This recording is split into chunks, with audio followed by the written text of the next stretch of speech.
Good morning বন্ধুরা। এখন এই 8:45 বা 46 মতো বাজে। বাবা নেই, ঘুম থেকে উঠে ফ্রেশ হতে গেল আর আমি এখানে এক্সারসাইজ করছিলাম। আমার এক্সারসাইজ ডান। এবার আমি রুম ক্লিন করে বেড ক্লিন করে নিই, তারপর তোমাদের সাথে দেখা হচ্ছে।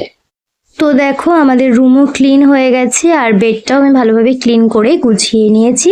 এবার আমি বানাবো 2 কাপ লিকার চা। তো এখানে লিকার চা নিয়ে চলে এসেছি। এবার আমরা দুজনে লিকার চাটা খেয়ে নিয়ে তারপর বাবান বাজারে বেরিয়ে যাচ্ছে। তো ও বাজার করে নিয়ে আসুক, ততক্ষণ আমি সবজিপত্র কেটে রাখি। তো এখানে দেখো মাংস নিয়ে চলে এসছে। যেহেতু আমি মাংস ধুতে পারি না, তাই জন্য ওই মাংস ধুয়ে দিয়ে গেছে। তো এখানে আমি ওর ব্রেকফাস্টও রেডি করে নিয়েছি। ওর জন্য ডিম সিদ্ধ আর ম্যাগি, আমার জন্য ওটস আর ডিম সিদ্ধ। আর দেখো আমার যেই গোলাপ ফুলটা দেখাচ্ছিলাম তোমাদেরকে ফুটবে, তো সেই ফুলটা অলরেডি ফুটে গেছে। আর গাছে এক গাছ ভর্তি লঙ্কাও হয়েছে। তো তোমাদের ভিডিওটা কেমন লাগলো আমাকে জানাবে। ভিডিওটা ভালো লেগে থাকলে অবশ্যই একটা লাইক করো, কমেন্ট করো আর অনেক অনেক শেয়ার আর সাবস্ক্রাইব করে আমার পাশে থেকেও। দেখা হবে আবারও একটা নতুন ভিডিওতে। টাটা।